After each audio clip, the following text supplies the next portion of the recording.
Thank you and welcome to the show this morning. The topic this morning is African Americans and the election of 2016. And we have with us to talk about the election of 2016 and the impact on African American citizens, Dr. Lewis Baldwin from Vanderbilt University formerly. And of course, Dr. Baldwin, you're retired now and doing great work, going all over the world, talking about Dr. Martin Luther King. And I think we've said time and time again that you are the greatest Martin Luther King scholar in this nation, primarily because of your scholarship in reference to doing it. And that's why we simply call upon you time and time again, because not only are you familiar with Martin Luther King, but also information that is contemporary with Dr. Martin Luther King. And I want to say publicly how we appreciate you and for the information that you're giving, and I know our audience feels the same way. But let's start off this African Americans and the election of 2016, Dr. Baldwin, by having you make a few statements in reference to your background, education, and experiences. And then we'll have that second segment and third segment to talk about the impact of the election of 2016 on African Americans, or vice versa. That's right. You see, and so let's do it from that perspective. Yes, well, I'm a native of Camden, Alabama. I grew up in Wilcox County, Alabama, which is known as part of the Alabama Black Belt.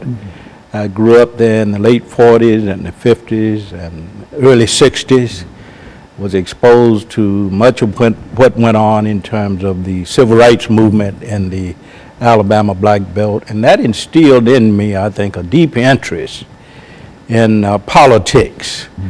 As you well know, the civil rights movement was about not only the advancement of civil rights, but also about political rights, economic improvement in the black community, etc. So I was introduced very early to those kinds of values. Grew up in Camden, Alabama, attended the public schools in Camden, Alabama, graduated from Camden Academy High School in 1967. And in the fall of 1967, I matriculated at Talladega College in Talladega, Alabama, and at that point, 1967 to 71, I not only majored in history and minored in political science, I was also involved in some of the demonstrations at Talladega College. So I graduated at Talladega in 1971 with a degree in history, went to Crozer Theological Seminary in Rochester, New York, was there for 3 years in the Master of Arts program, also received the Master of Divinity degree from Colgate Rochester Crozer Seminary, and from there to Northwestern University. In 1975, I graduated from Northwestern in 1980 with a PhD in the history of religion with a particular emphasis on Christianity. So that was the beginning of my interest in American politics, and particularly the impact of American political values and systems on the African American community.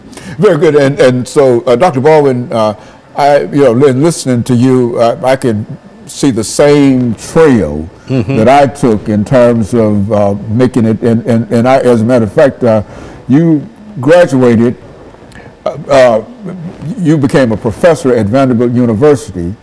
And I think that I was one of the first African-American students to attend Vanderbilt University after I finished my degree.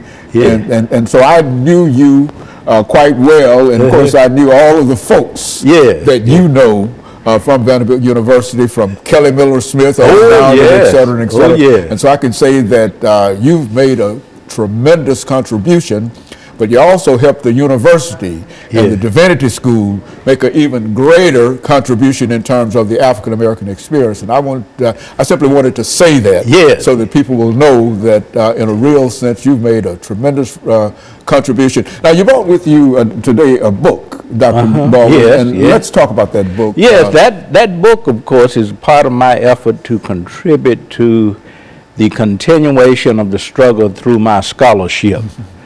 Dr. King always said, Martin Luther King Jr. always said, that education is a major component of the civil rights program. So I took that seriously, and in the course of my 30 to 35 years of teaching, I published a lot of books on Dr. King, and the book that you have in mind now, Behind the Public Veil, The Humanness of Dr. King, is an attempt to humanize a major figure in the civil rights movement. Very good. And of course, Dr. Baldwin, we're going to get ready for our first commercial break, and then we'll come back and we'll have about 8 minutes for the second segment, and we'll allow you to continue. We'll be back with our audience following this very, very short commercial break.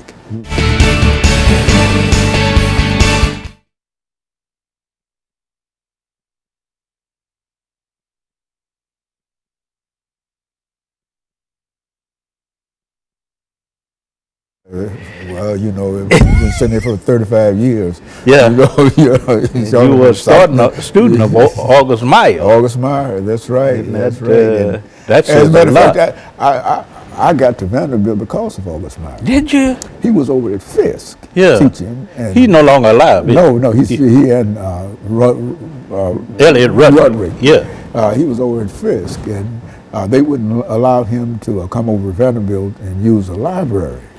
Oh, yes. And so when he left Fisk, he went to Kent State. And that's where I met him at. And I became one of his students. Okay. And after working a while, he said, you know where I want to send you?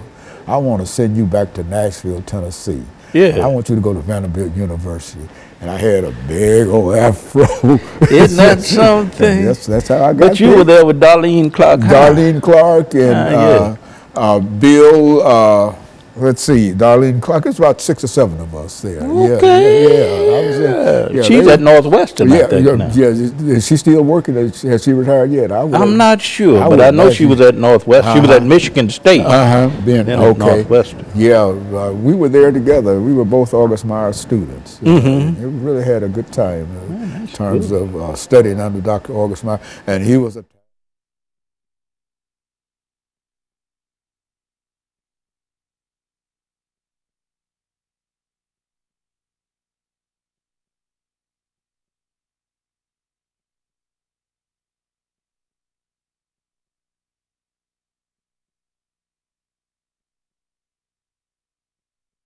Thank you, and welcome back to the second segment of the show for today. We're talking to Dr. Louis Baldwin, and he's talking about African Americans and the election of 2016. Dr. Baldwin, let's see if we can continue this second segment by talking about some of the issues in this election that might have an impact upon African Americans and some of the consequences. I think that's very important. I would say that the issues confronting Black Americans in this election, of course, are the same issues confronting all Americans to some extent. We're very interested in education, very interested in jobs, in a living wage, you know, and also issues that have to do with child care, that kind of thing. But when you look at the Black community, you're also taking into account more specific concerns, such as the relationship of the African American community to law enforcement. We know the epidemic of police shootings over the last decade. So Black Americans have a specific concerns about how we might improve relations between the Black community and policemen, of the Black community and law enforcement. And we also have a concern about equality, racial equity in the criminal justice system. And I don't see those issues being addressed very much on either side. Of course, we vote democratically primarily, African Americans do. But if you look at the presidential debates, 2 debates that have occurred so far, very little has been said about the Black community's relation to law enforcement, and very little has been said about the criminal justice system. Well, it seems to me that very little has been said in terms of policy about many things. Exactly. With this election, but go on. Yeah, how do you deal with issues of poverty, for an example? In areas like Detroit and Chicago, how do you deal with gun violence? Essentially nothing has been said about that policy-wise. So what we're dealing with here is an African-American community that is struggling with how to cast their votes. I think most in the African American community will remain loyal to the Democratic Party. But we have to admit that very little has been said about these kinds of issues, about issues of affirmative action, about issues of voter suppression and intimidation. These are the kinds of issues that black people hold dear. And unfortunately, we haven't seen much of this addressed in the debates between the presidential candidates. But I think African Americans will remain loyal to the Democratic Party. And you know, Dr. Baldwin, sometimes it appears that we've simply forgotten what the suffrage has done for African Americans. Exactly. You know, and I'm just hoping that there will be a renewed attempt on the part of our leaders to further enhance what we're trying to do at the ballot box. Exactly. If you look at the statistics now in the polls, I think we can say that 87% of African Americans will support the Democratic candidate. Of course, studies show since August of this year, 2016, that in some states 0% support the Republican candidate. And I've seen in other polls 1% to 8% for the Republican candidate. So what you see in these polls, of course, is the continuing loyalty of African Americans to a particular party system, the Democratic Party. But again, you know, the question remains, you know, to what extent have these party systems addressed the kinds of issues that African Americans hold dear? And I think that it's true, as you indicated, that we've seen very little information in reference to what the Democratic Party can and will do in terms of policy. Exactly. But on the other hand, the other folks have said absolutely anything about it. Exactly, you know, exactly. And using what they refer to as dog whistles and all those kinds of old ideas of taking us back a century, almost a century. And that's the point you have to be careful about. How, to what extent will we turn back the clock? And I think you're quite right that the failure to address these issues means, of course, that what black Americans feel and what they cherish have really gotten lost in this election cycle. You don't hear much discussed at all about what we think, or what we feel, or what we think about the future, or the kinds of issues that we hold dear, the kinds of values that we cherish. And so it's a very strange election cycle. And I think it's summarized by the word, what have you got to lose? Exactly, exactly. And when you start summarizing everything and looking at a large percentage of the electorate from that perspective, it's really difficult to find out how, and I don't see how a party can survive with the kind of attitudes that many of them are taking toward not only Africans, but all minorities. Yeah, Latino Americans, Muslim Americans, gay and lesbian Americans. You have to be very careful. I think you have to be able to respond with policy initiatives that speak to the concerns of all of these segments of our society. And unfortunately, we haven't heard very much about that at all. And of course, these debates that they're having really does not, in a real sense, produce any kind of information. It's a lot of showmanship and a lot of whatever. But really very little information in terms of what people will do. And charges back and forth, attacks back and forth, and very little in terms of policy initiatives and policy solutions to the problems that we all face as Americans, and more particularly what African Americans face. And we've been down for a long time in terms of the kind of aid and assistance that we need in terms of ability to do what we have to do. Exactly. We're concerned very much about our future in this country. What about the future of affirmative action initiatives? What about the future of voting rights?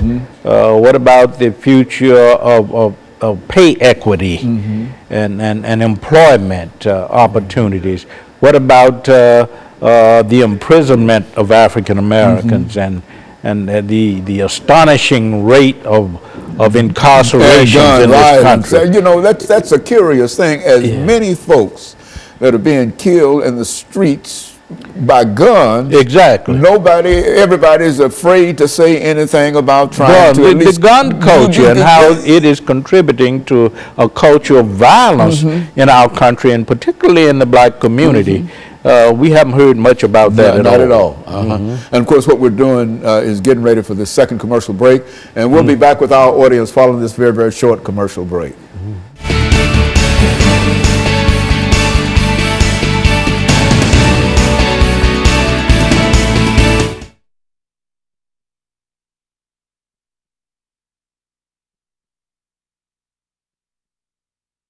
People back to work. About personal attacks, you know. And my God, hate. That's what it is. That's hate. Hate. Nothing but hate. That's all it is, man. I mean, you know. And hopefully, I hope it doesn't discourage, and I'd like to deal with that in the last segment. Okay. To what extent this might discourage turnout? I think it's going to promote turnout myself. You do? Oh, yes. Oh, yes. I think that we're going to have the greatest, black folks going to get out and vote. I think, and I think all the people who have felt disenfranchised going to get out and vote. Lord, and that benefits the Democratic Party. Yeah, that will benefit the Democratic Party. I just don't see any place where folks are going to stay at home. I mean, this thing has gotten too hot. Oh, yeah, for folks. So you got to say something one way or the other. You know, that's what I told my son. I said, nah, and my grandson, I said, now, y'all, you tell your folks y'all got to get out and vote. I don't care who you vote for. But one other thing we need to deal with, I think, is to the extent to which the third party, the Libertarian Party, with Johnson, the extent to which he's ciphering off some black votes. That's right. That's right. Yeah. But I think Miss Clinton's going to win this thing. I'm sure. That's what all of the folks that I hear on television, MSNBC, CNN, and Wall Street Journal, Huffington Post, they all show a victory. And I'm just praying that.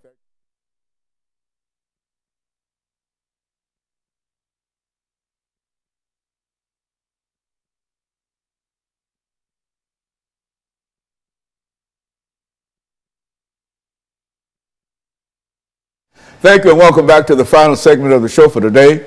We're talking to Dr. Lewis Baldwin, and he's giving us some information in reference to African Americans and the election of 2016.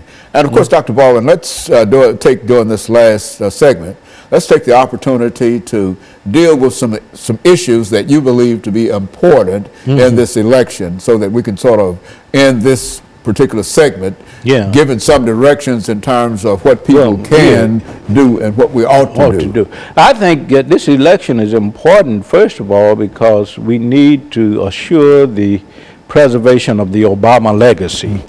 Obama has been very intentional about addressing health care issues, about addressing employment issues in the black community, criminal justice issue, the issues that pertain to law enforcement and its relationship to the black community.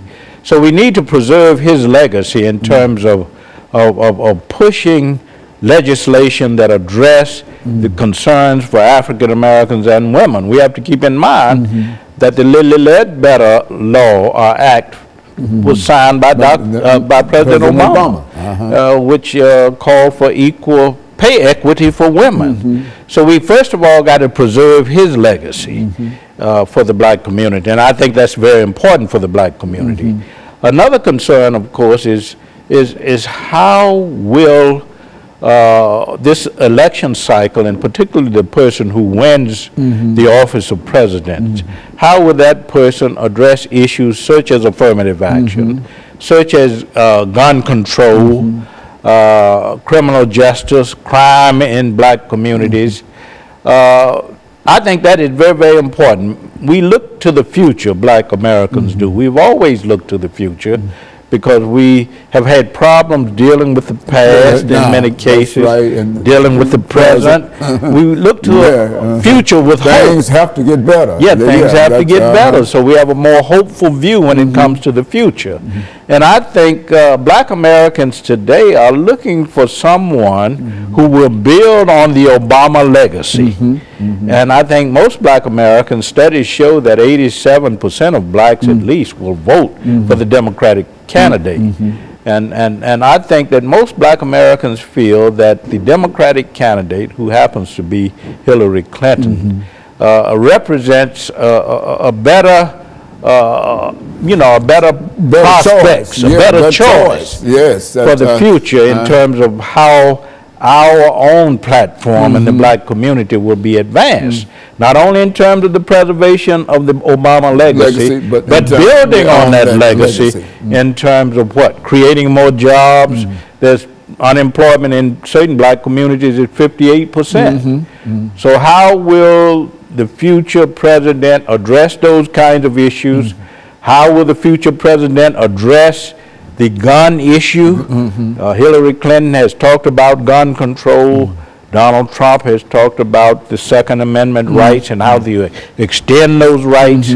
So I think, you know, we have to look at that because that's very, very important, because crime, particularly black on black crime, has reached epidemic proportions in places like Chicago and New Orleans and Philadelphia.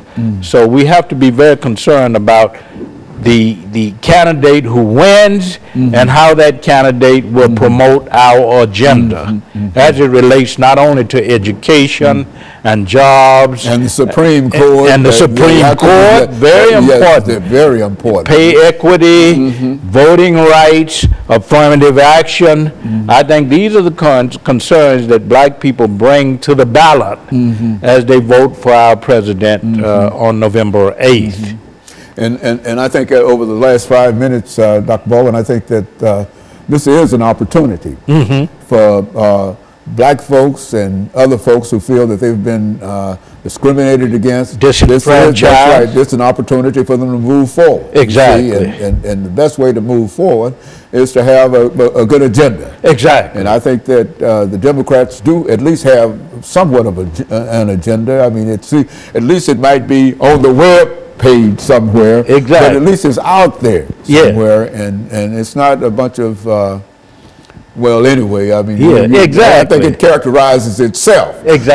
When you talk about the opposite of that. We have to keep in mind now that since the mid-60s, when Martin Luther King Jr. was imprisoned at Reedville, it was actually 1961-62, blacks have shifted more toward the Democratic Party.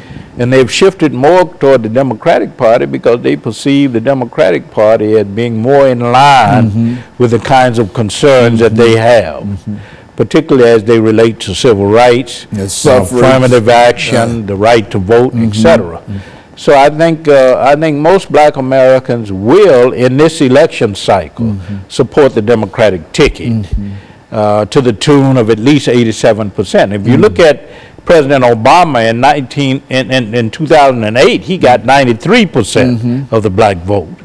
In 2012, he got 95%. I don't think that the Democratic candidate would reach that.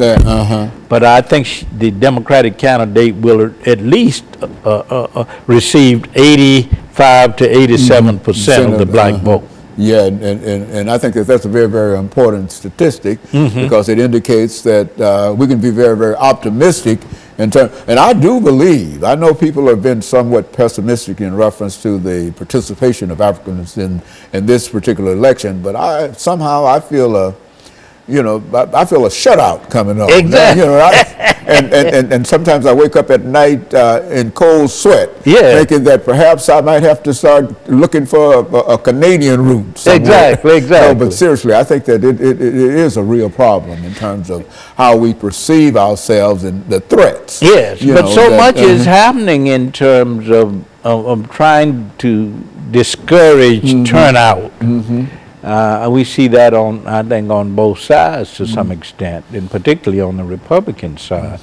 This whole idea that the election will be rigged. Yes. And I personally don't subscribe to that thinking. I don't think many people. Yeah, I think we have in the United States, in this country, one of the most sophisticated systems of voting electoral politics, and I think that there's a lot of integrity there.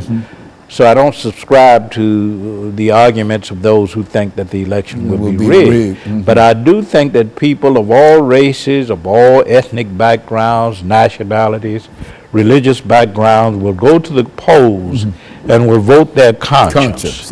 So I expect a lot of integrity as it relates to the electoral process. I don't expect anybody's going to be trying to cast 2 votes. Exactly. I often say that it's hard to get many of us to cast 1 vote. Exactly. Now, very seriously, you're going to get anybody to cast 2 votes. Go down there twice. Yes, I think that's it. So I think it would be an election characterized by integrity, and I think that this process in America, in our country, has more integrity than in other parts of the world. That's it. And if we don't have it, then how could we expect it to be anywhere else? Exactly. And in spite of what everybody say, this is indeed the greatest country in the world. Absolutely. And I feel it a privilege personally to be an American. I mean, I've never seen anything that we've done or whatever that would put me outside of being a citizen of the United States of America, in spite of all of the trials and tribulations that we've had in this country. I think that this is the best one for us. There's one thing we can claim, of course, is that our struggle has been toward the realization of participatory democracy. That's right. And we've been on that course. Yes, and I think we'll make it. I think we'll be very successful. Exactly. And so, Dr. Baldwin, during the last 45 seconds, let me thank you for bringing by again